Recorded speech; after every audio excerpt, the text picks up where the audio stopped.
A Rádio Rio de Janeiro leva até você Mediunidade e Obsessão. Um programa que se propõe tirar suas dúvidas sobre esses dois temas com base na doutrina espírita. Apresentação: Moisés Santos.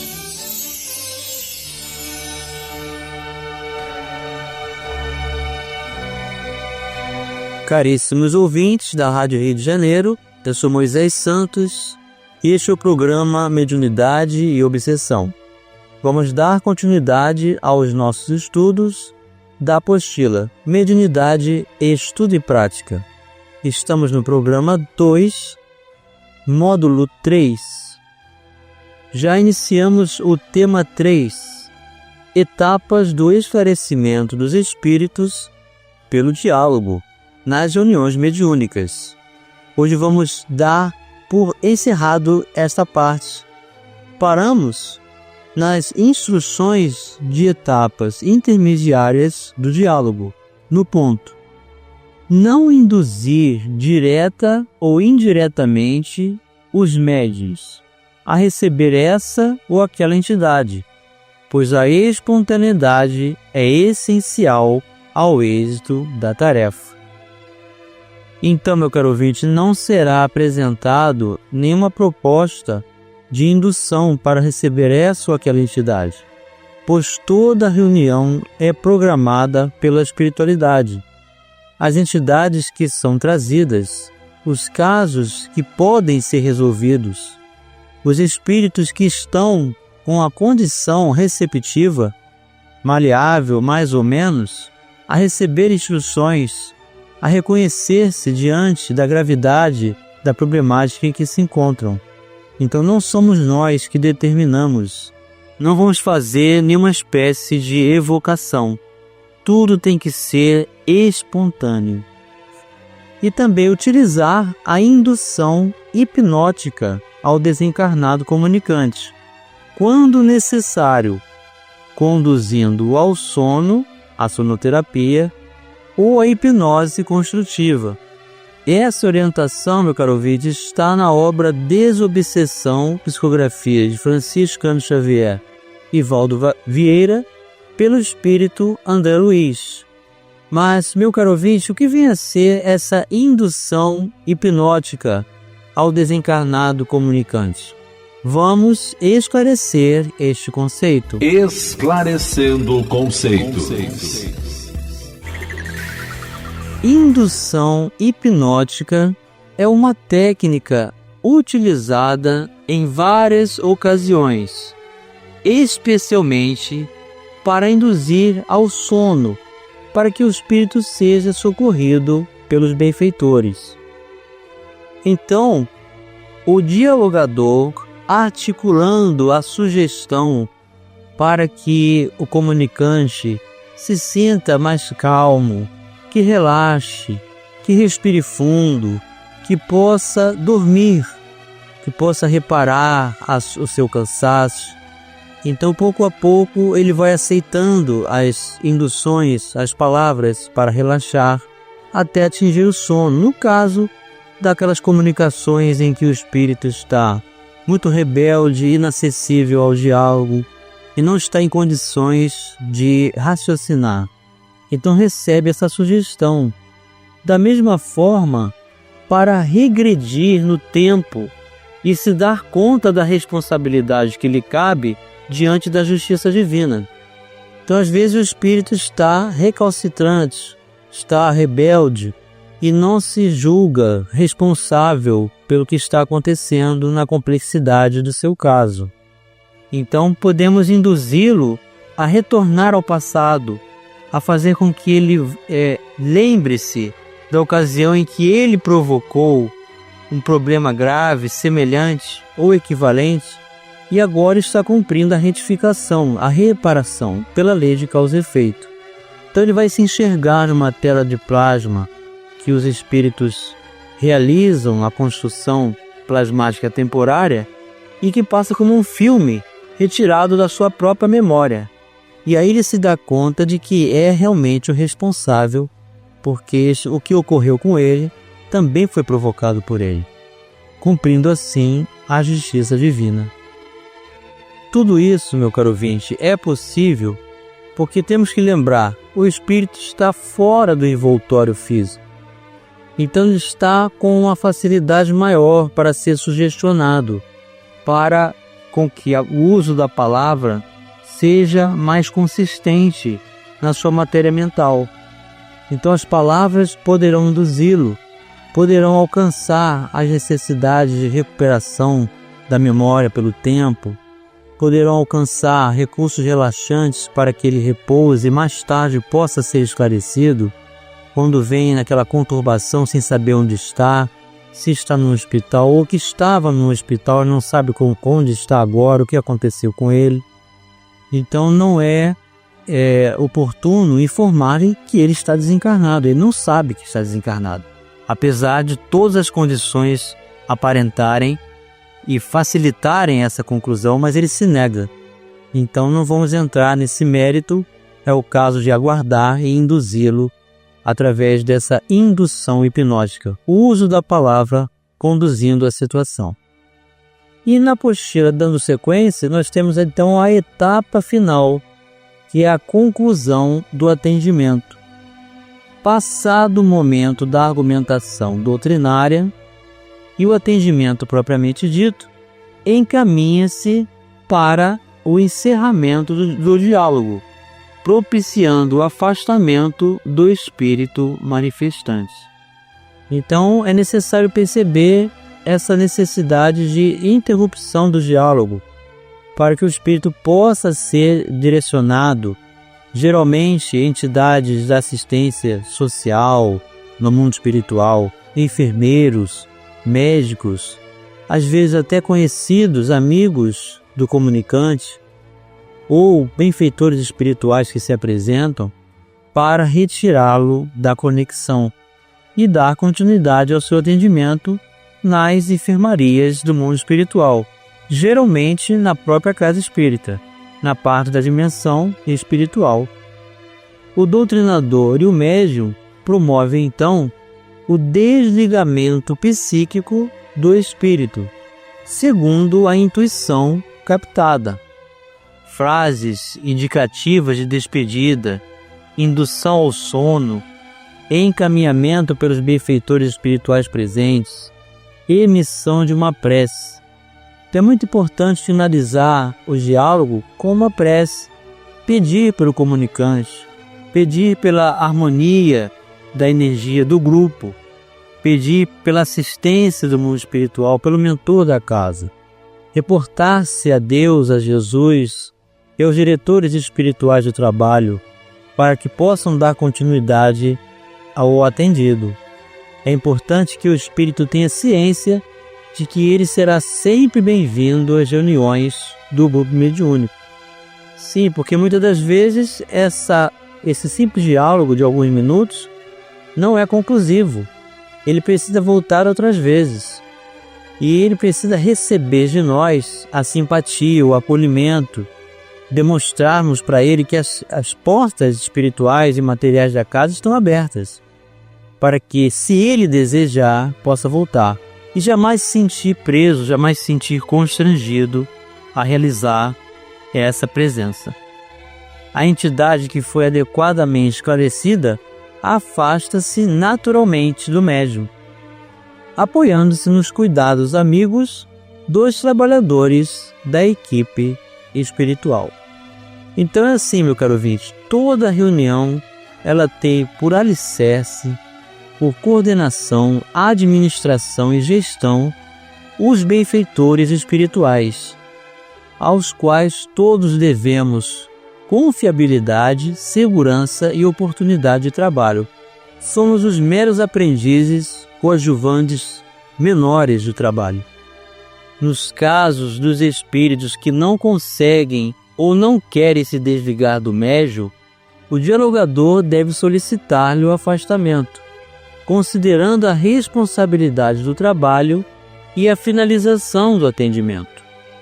Isso pode acontecer, o próprio médium psicofônico informar que a entidade não está com o desejo de se desvincular, e que a ligação permanece e o médium está constrangido. Podemos realizar uma técnica de respiração, de oração, de passes dispersivos e convidar solenemente, adequadamente a retirada, o afastamento do espírito. Se necessário, pedir a cooperação do próprio médium psicofônico, orientando-o a se desligar mentalmente do comunicante. Quanto ao espírito, deve-se prestar-lhe esclarecimento respeitoso, alegando os motivos que obrigam o seu afastamento, tais como o desgaste energético do médium e a consequente sobrecarga mental. Então, o médium psicofônico temporariamente vai sentir o que o espírito está sentindo, mas essas emoções não lhes pertencem. Então, isso tem que estar muito claro para que essa conexão possa esvair-se, diluir-se e reconhecer, não sendo portador da origem da produção dessas emoções, desligar-se dessa conexão. Há necessidade de outros espíritos se comunicarem. Então, permanecer muito tempo com a comunicação sem utilidade é às vezes estratégia dos espíritos para perturbar a reunião e prejudicar o bom atendimento de outros que precisam também desse atendimento. O tempo que se esgotou, mas outras oportunidades surgirão.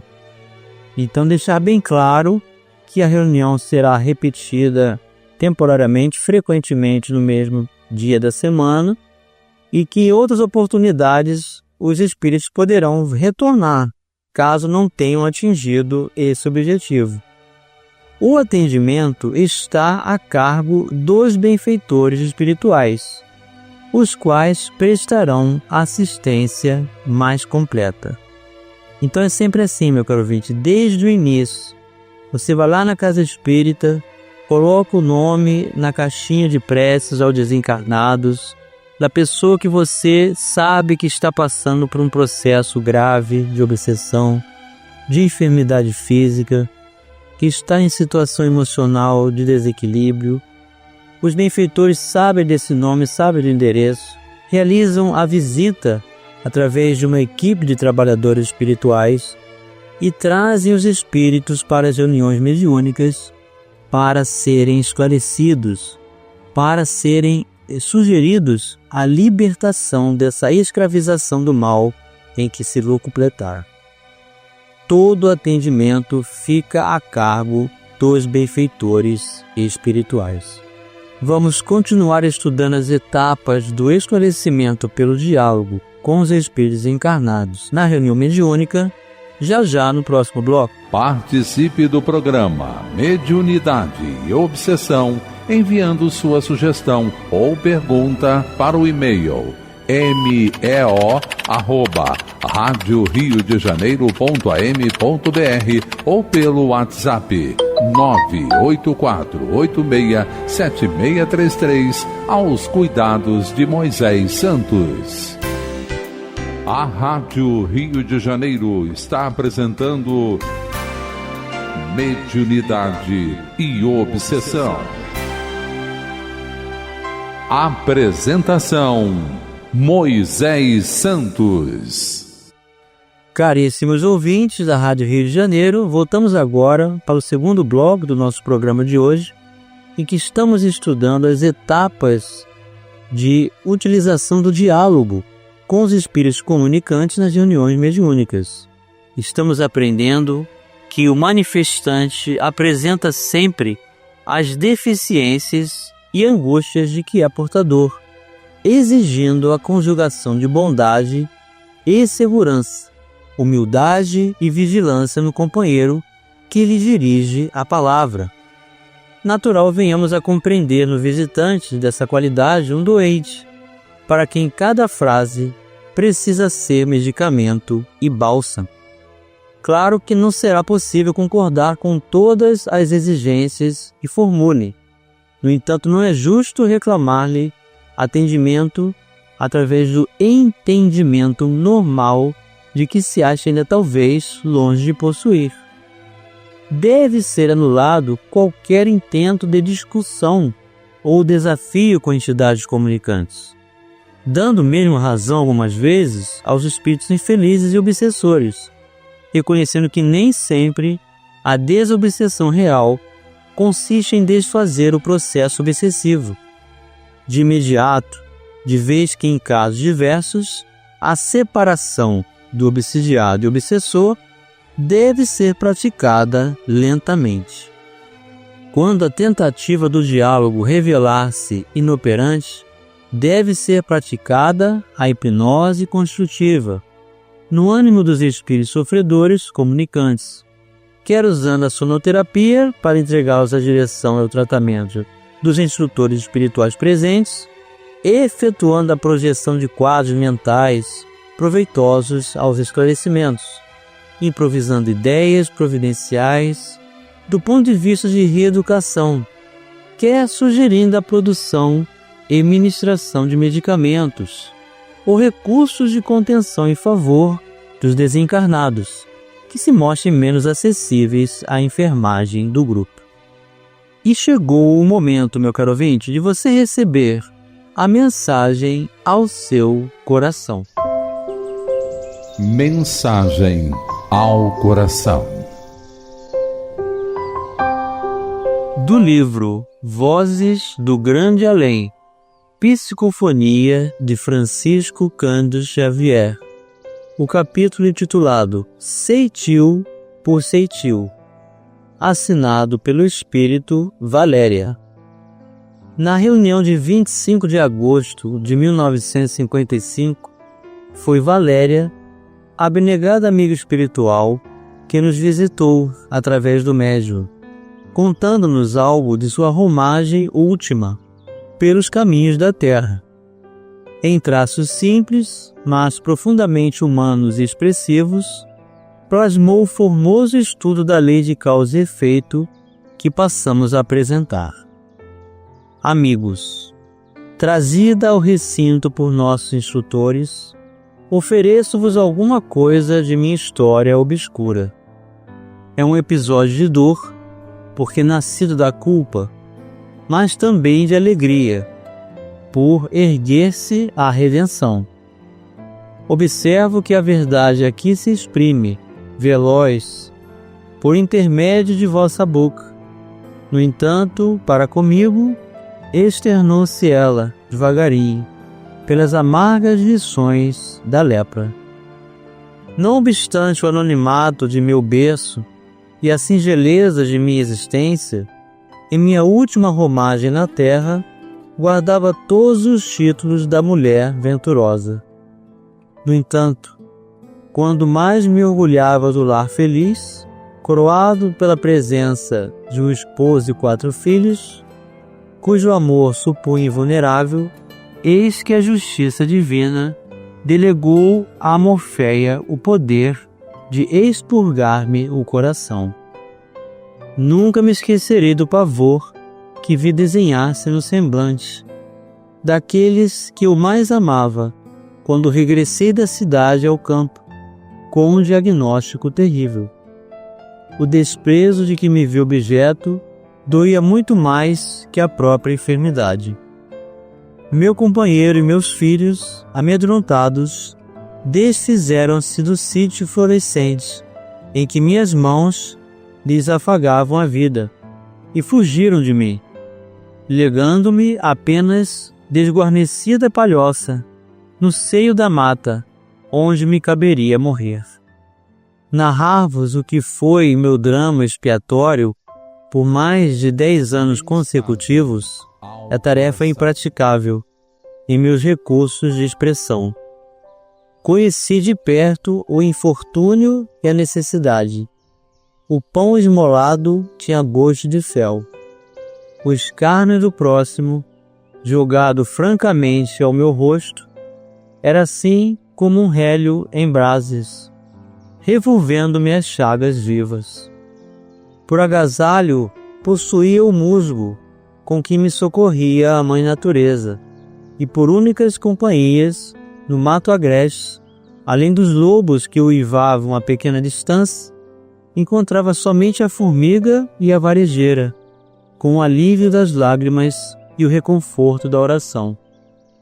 O corpo apodreceu, pouco a pouco, guerreando meu egoísmo e estraçalhando-me a vaidade. E quando meus pés, por excesso de feridas, se recusaram ao movimento, confiei-me à inanição. Suspirar pela morte no leito de palha era meu único sonho, entre a sede e a fome, a aflição e o delírio. Sofri pavorosamente, até que numa noite de estio, dessa em que o orvalho do céu não consegue acalmar a secura escaldante da terra, perguntei a Deus, em pranto mudo, pela razão dos estranhos padecimentos a que o destino me precipitara indefesa. Foi então que a febre descerrou inesperados painéis ao meu olhar. Não podia saber se o presente retornava ao passado ou se o passado me atingiu o presente. Vi-me engrinaldada de fortuna e beleza numa cidade espanhola de época recuada. Nela possuía um irmão consanguíneo, para quem roguei ao Santo Ofício, com falsos testemunhos, a pena de prisão incomunicável, temendo-lhe a palavra, já que tivera a desventura de conhecer os crimes inconfessáveis. Arranquei-o à esposa e os filhinhos, impus-lhe a solidão e o desespero no calabouço, em que se demorou por muito tempo, até que requisitei para ele o suplício do fogo que lhe foi aplicado, por fim, na cela onde agonizava. Via-lhe ainda as vísceras fumegantes e escutava-lhe os gritos aterradores, quando me senti de volta à carne torturada. De novo o silêncio, a angústia e a monotonia. Experimentar um pesadelo ou havia conhecido a verdade? A providência divina teria dado resposta às minhas súplicas? Formulava semelhantes indagações a mim mesma, quando assinalei os passos de dois homens que se aproximavam. Mantinham conversação clara e ativa. Ouvi-lhes o diálogo incapaz de qualquer reação. Tem visto você a megera leprosa? Indagou um deles. Creio terá morrido, pelo cheiro de peste reinante no ar, respondeu o outro. Não será conveniente uma verificação? Não me animo a enfrentar essa bruxa, que a estas horas não passará de um cadáver. Então, rematou o mais afoito, ajudemo-la para que os corvos não lhe espalhem no campo os restos envenenados. Anotei o ruído de um fósforo a inflamar-se ao compasso de risos estridentes. As chamas crepitaram rápidas. Inutilmente procurei clamar por socorro. A garganta jazia semi-morta, e a boca cerrada não conseguia nem mesmo balbuciar uma prece.